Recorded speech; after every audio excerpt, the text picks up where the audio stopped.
Hi friends, it's Friday. Let me think of the date here.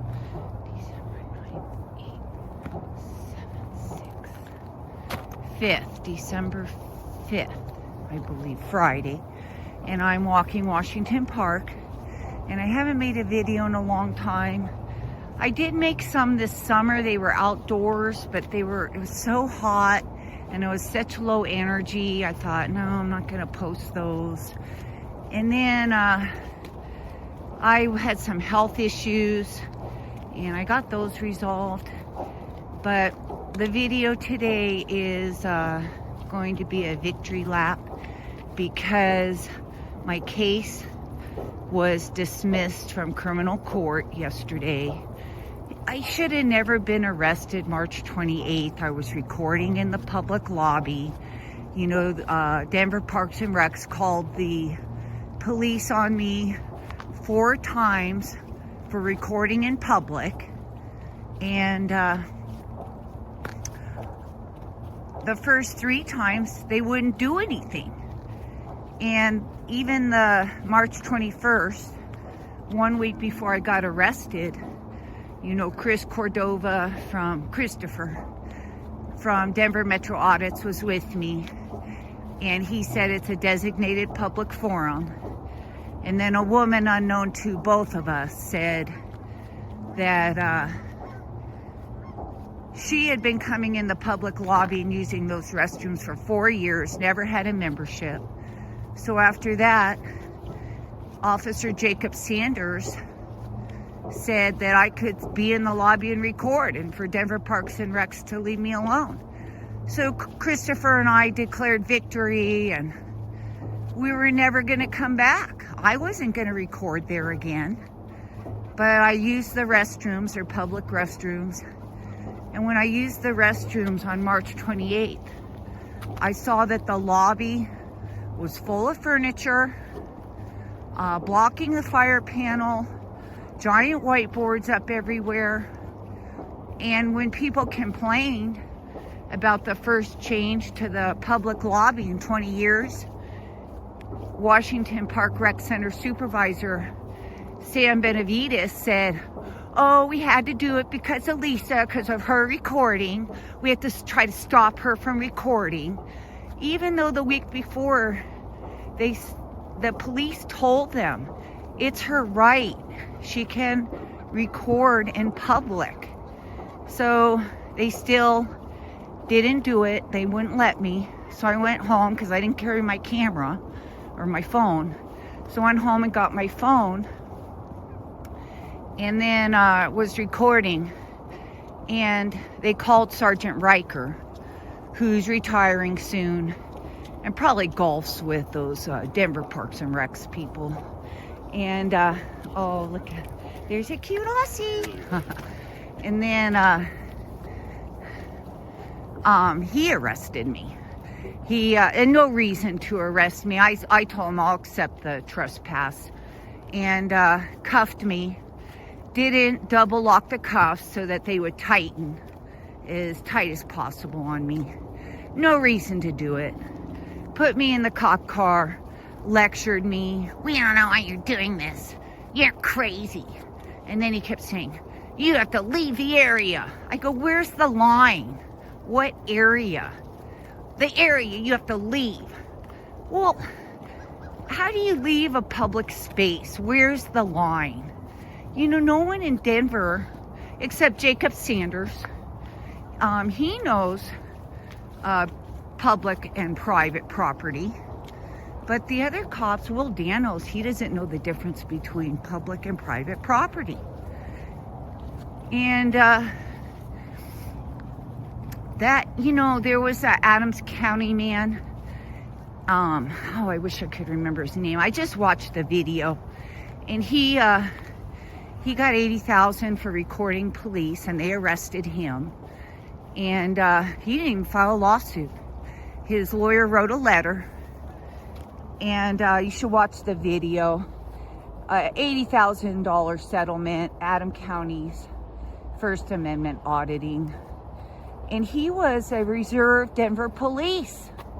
I wish he was a real Denver police, because that man knows our rights. What a great cop he would make. So I don't know why he's not a... Oh, here comes Dave and Lauren. I'm going to stop and say hi to them. They're over there. I had talked to Dave and Lauren, and can't remember where I was now. Well, you know, I was unlawfully arrested, and then I was in criminal court since April, and they did an area restriction, and I couldn't even go like within a football field of the rec center. It was just ridiculous. And you know, I'm an older woman, and I walk the park every day. I've lived around the park for 35 years, and I need to use a public restroom. And that's basically what my government stopped me from doing as a punishment. Oh, you can't use a public restroom. I don't like to use those porta potties. Those chemicals give me a headache. So it's just really horrible. And then I was pro se for a while, but they wouldn't give me any evidence. I tried to get a lot of documents, and he just denied me everything. So then I hired Brett Ellison from the Jacob Martinez law firm, and I highly recommend him. You know, I contacted a lot of attorneys, and some of them were like, send me $10,000, then we'll talk. And a lot of people are like, I told them what I was doing. I was recording in a public lobby, and they trespassed and arrested me, and I wasn't breaking any laws. And then one attorney's like, why didn't you leave the library when they asked? I said, well, because I wasn't in a library. And then other people were like, why didn't you leave the lobby? And I said, because I wasn't doing anything wrong. And then Brett, when I contacted him and told him what happened, he said, well, Lisa, it sounds like you are exercising your First Amendment right, which is your constitutional right to do so. And I don't see you did anything wrong. So I hired him, and it was $2,000 for court representation. And if we had to go to trial, it was going to be $6,000. And he wouldn't talk to my attorney, Levi Trevino, the city attorney who was prosecuting me. He would not talk to Brett. Brett kept calling him before every court date saying, hey, can we negotiate? And I told Brett, though, I'm not taking any deal. And Levi refused to talk to him. So every time we got to court, Brett would try to talk to him, you know, in the courtroom.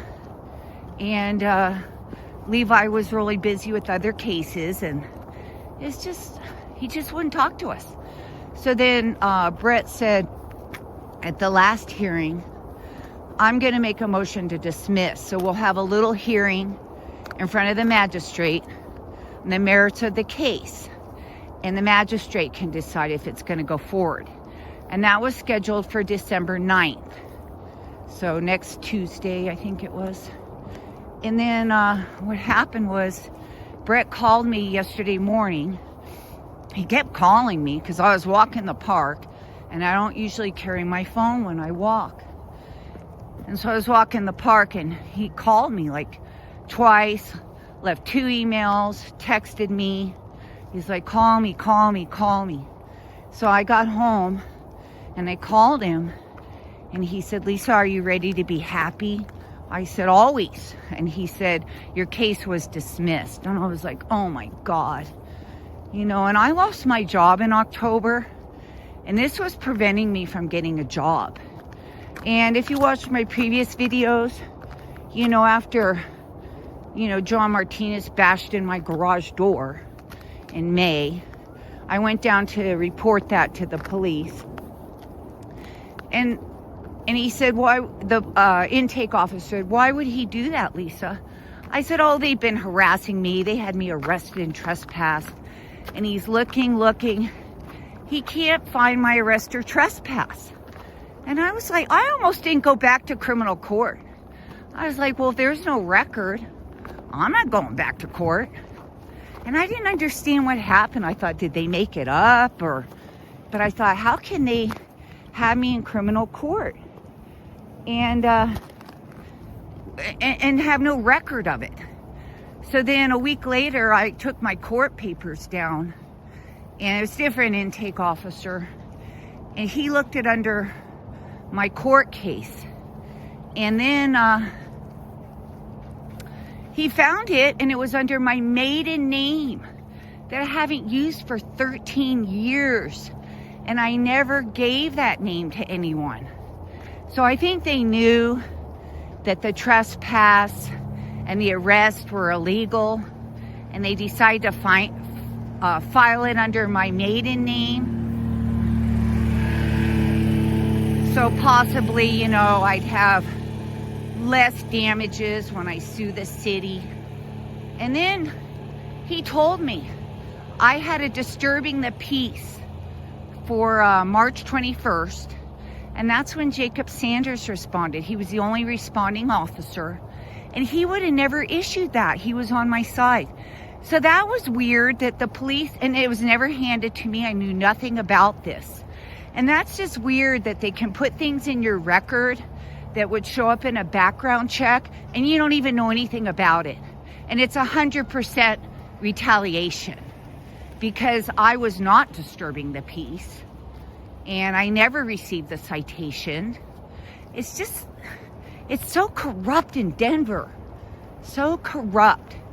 And so then about a week later, I called down to the police station to check my record again. And I highly recommend that everyone do this. It may be once a year because you never know when you have something in your record.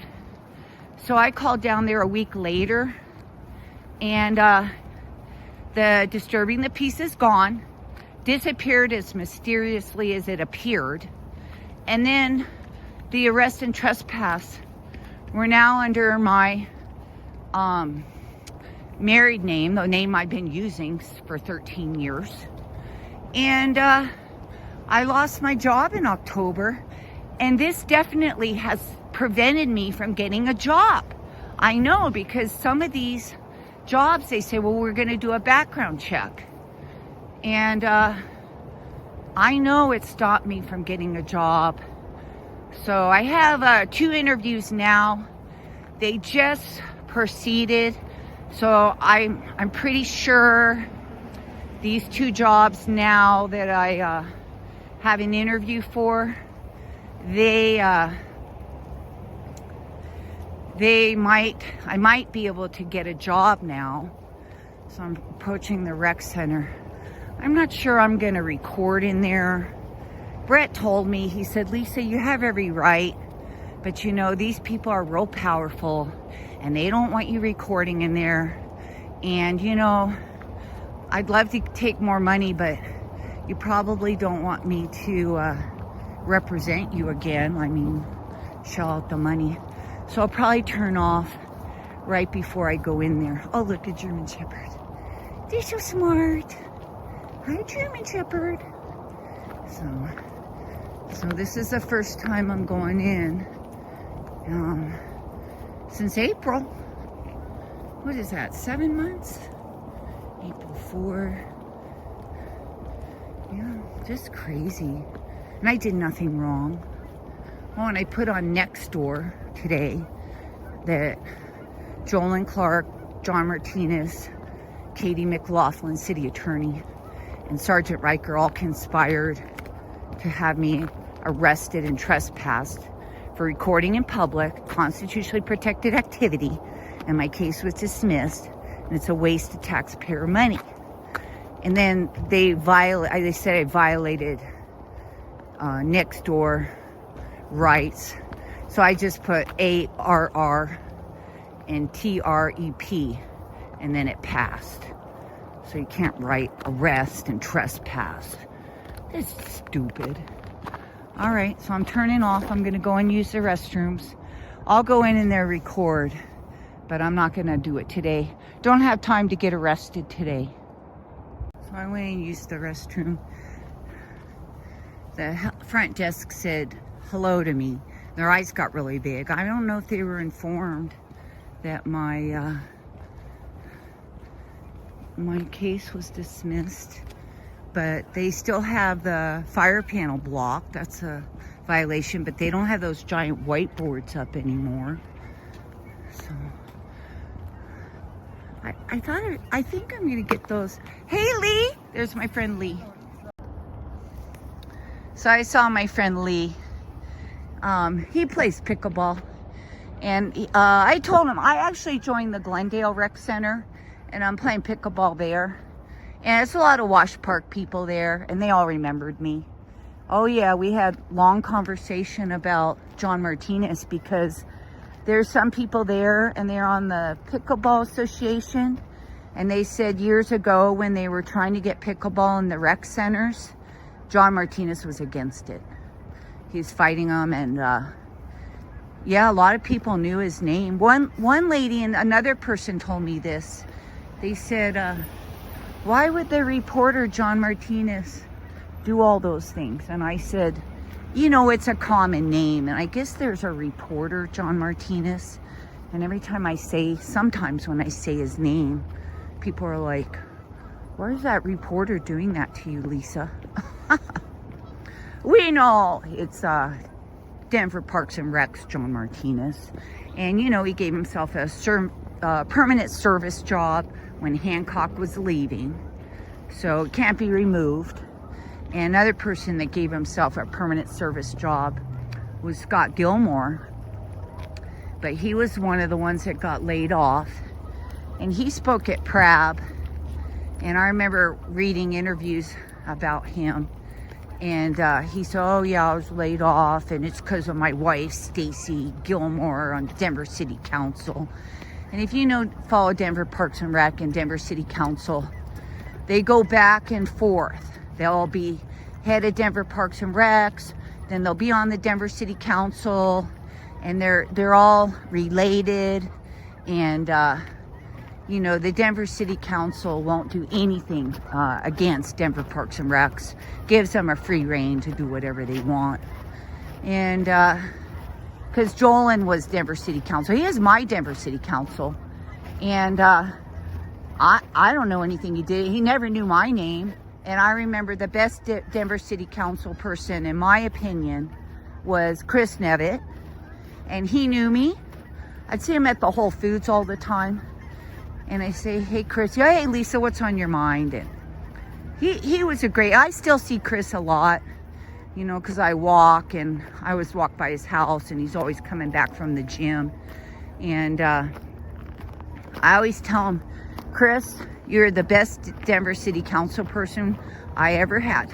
And he goes, oh, you and two others. I go, oh no, a lot of people think that. I've talked to a lot of people, and they said, yeah, Chris knew us and in the neighborhood, and he listened to us too. He implemented some of the things I said. I remember at DU, they would always, I used to work at DU, they would always resurface the roads every other year, and they would do it Labor Day week. And that's when the freshmen show up, and they'd be rolling their luggage in. All the streets would be closed, and they'd be rolling their luggage in, dragging all this tar on the rugs.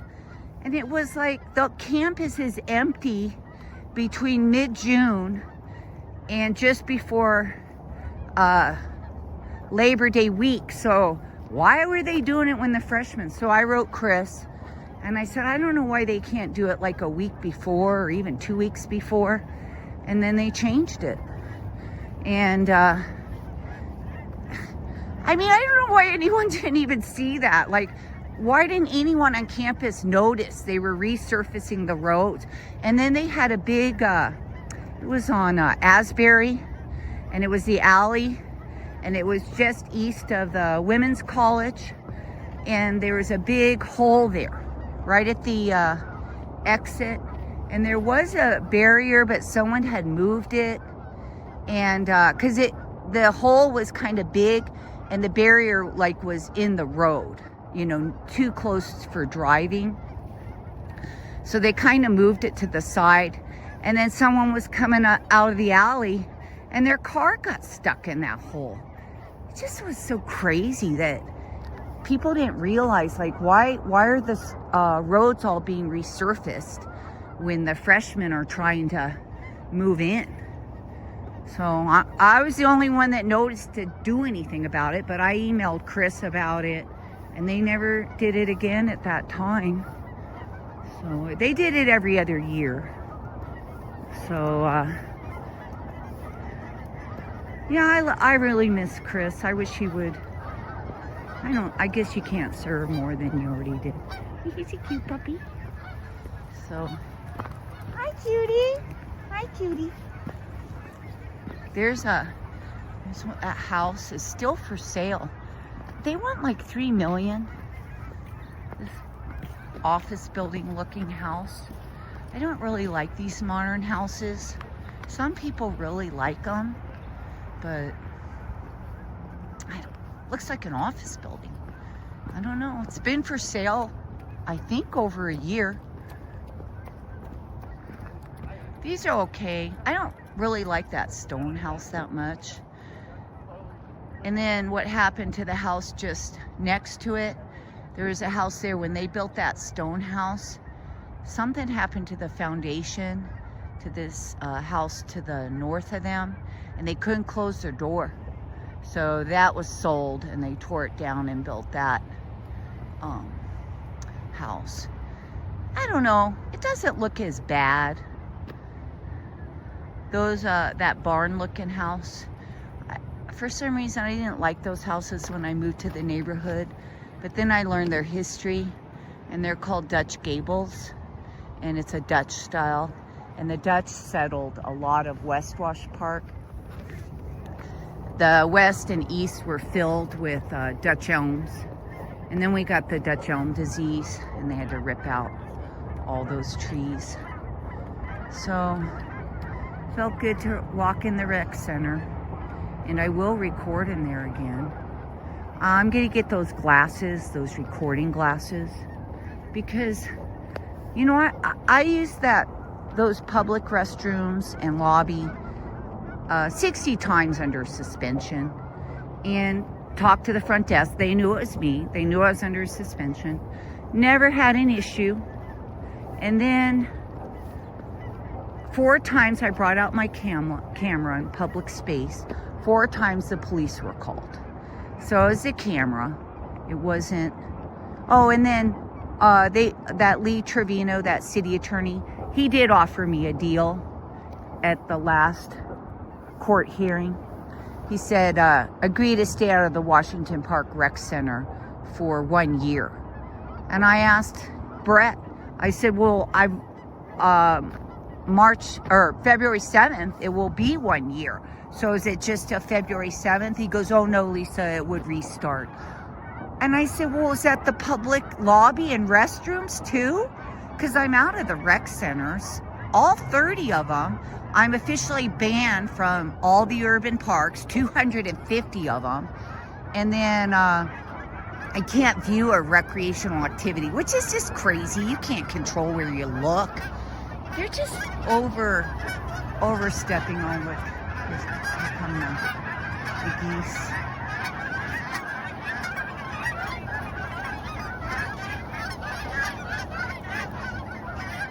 They oil the eggs now. I learned that at Prab. You know, we used to have a lot more geese, and they were the real fat ones that didn't leave. And I think McNichols brought those in, and then the McNichols administration. And people complained about the goose poop everywhere. So they slaughtered them all. And then they said, oh, we gave the meat to the homeless, which was a lie. You know, they just lied.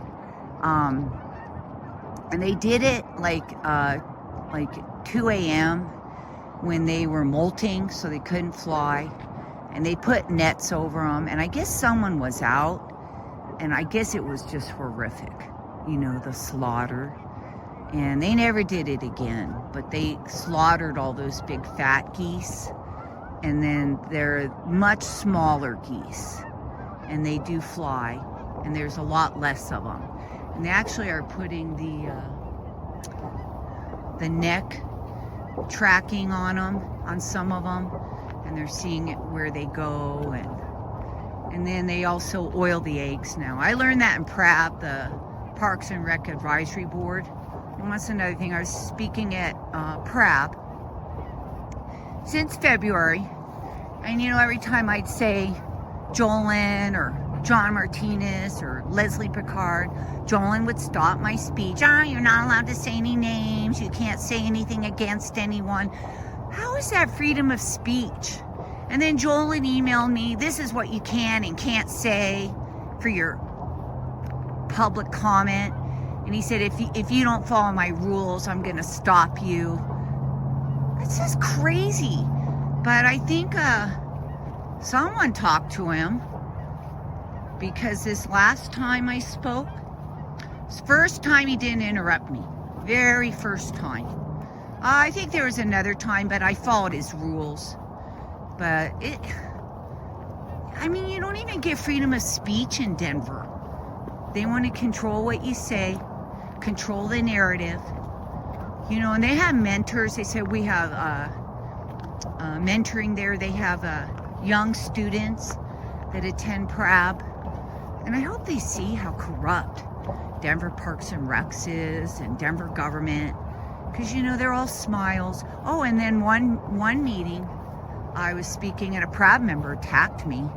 She came on, she shouldn't be able to speak, and this is ridiculous. Every day she's so negative. And that person left, and I'm glad. They're volunteers. But to attack a member of the public for freedom of speech because you don't agree with that speech, and you're a volunteer, and I'm glad she's gone. I don't know if they got rid of her. I think she said, if you're going to let her talk, then we're not going to, I'm not going to participate. I don't know what happened to her, but she's gone. And I didn't speak. I'm not going to speak next week. I emailed Arthur, and he said they're not having a meeting. They're taking December off. And I was the only speaker last month. I had those meetings. I'm going to put them on my YouTube. But after that PRAB member attacked me, I did get the video link, but I couldn't watch it again. I was too traumatized. I have a disability, and I was just traumatized. And so I haven't downloaded any of those PRAB meetings yet, but I will, and I'll put them up. And then I'll pull my comments out and put them all together in a video. And yeah, I'm sorry I didn't make videos. Chris told me, he says, Lisa, you got to keep making videos. But like I said, I had some health issues, and I just felt my videos this summer, because I did them outdoors. It was so hot. They were just kind of low energy. One of them was after the layoffs, and that the only one I saw they laid off was Scott Gilmore. And I think that was, he volunteered, because he had that permit service job. And I think he volunteered to go. And he speaks at PRAB a lot. And, I wish John Martinez would leave, but he's never going to leave. He's a criminal and protected by the mayor. The mayor knows, oh, that's another thing. Katie McLaughlin emailed me. You can't say those things against government. We have the most honest, upstanding government servants in Denver. So I sent her all the information I had about John Martinez threatening me online.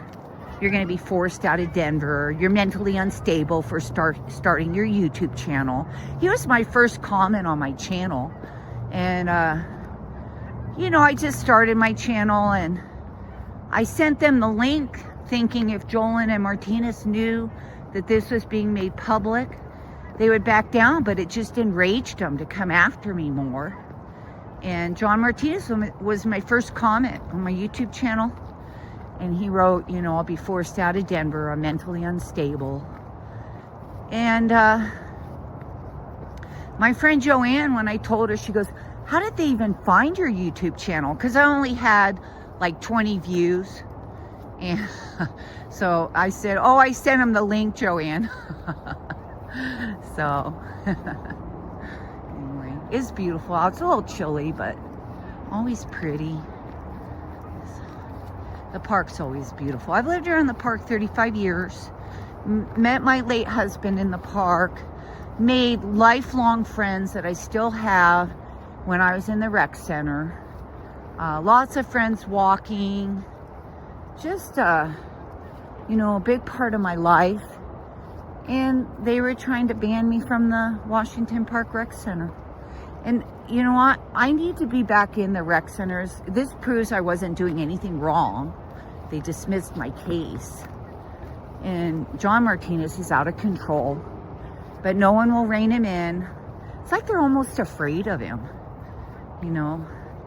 I don't know why Jolin won't step up and say, look, you know, we can't do this. We're going to cost the city a lot of money.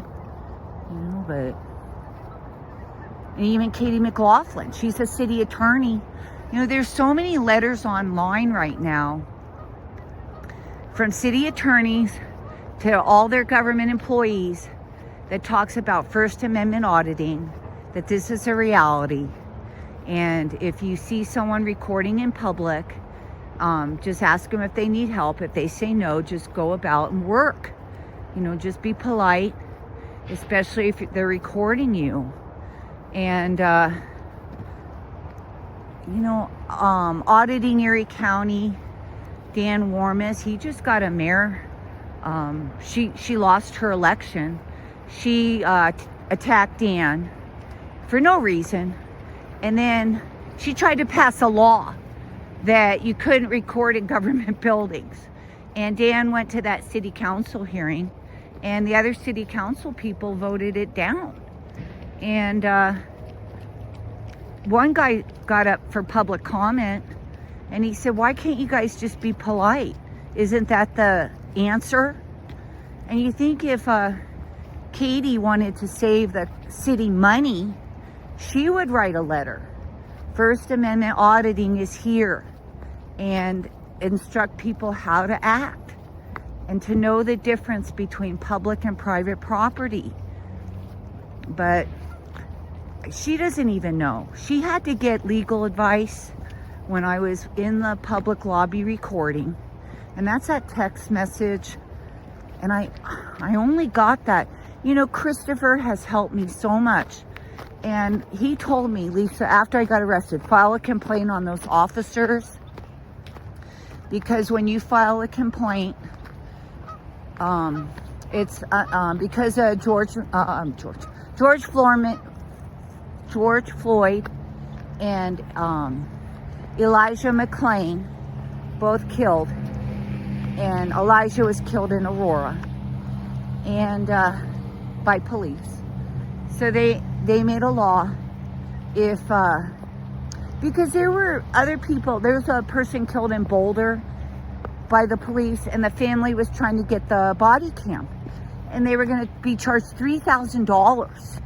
And so they made this law that if there's a complaint on police, all the video is released to the public after 30 days upon request.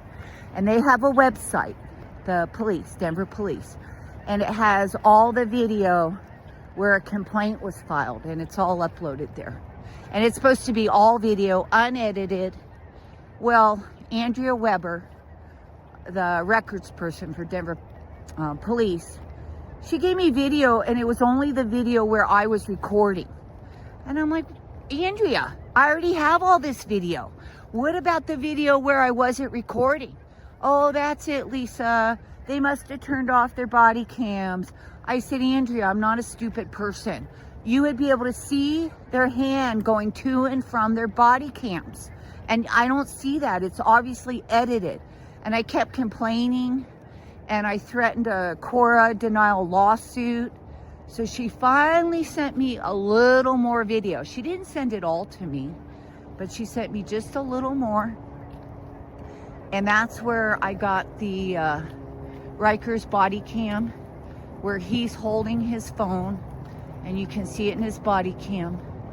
And he tells Rookie Officer Hertz, here's a message from Jolin Clark, and he identifies Jolin as Denver City Council.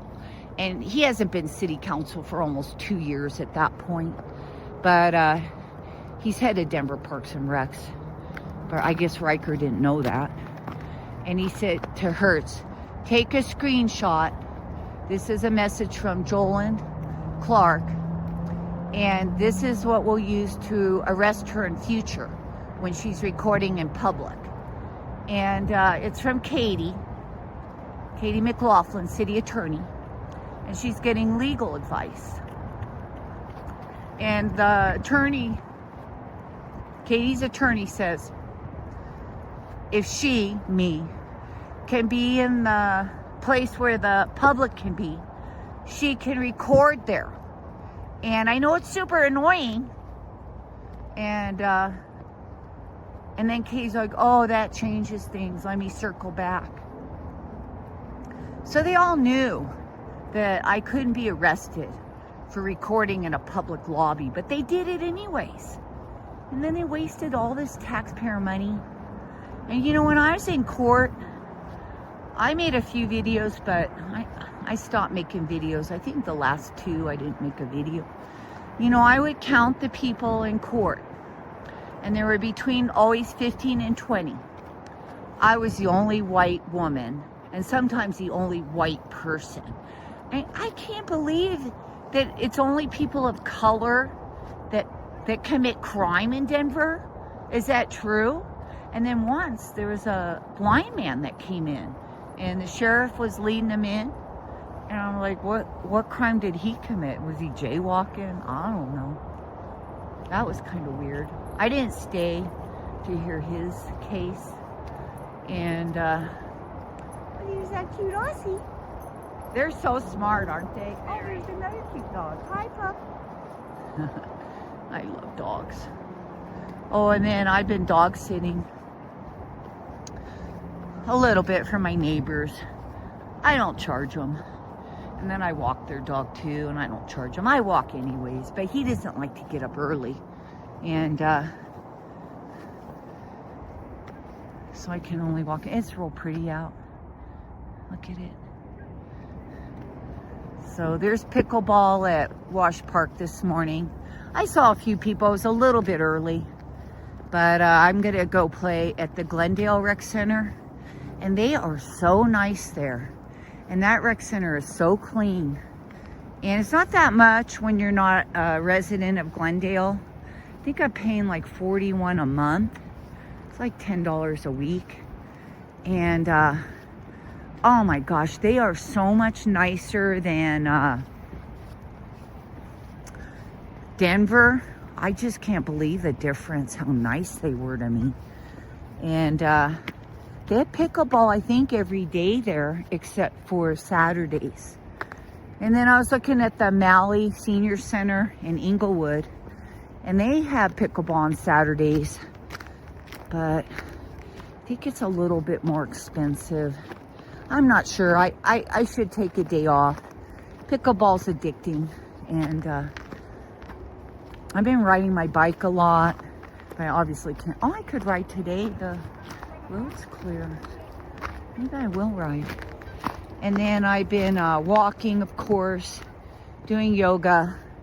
And I was playing pickleball outdoors, but obviously can't play outdoors right now.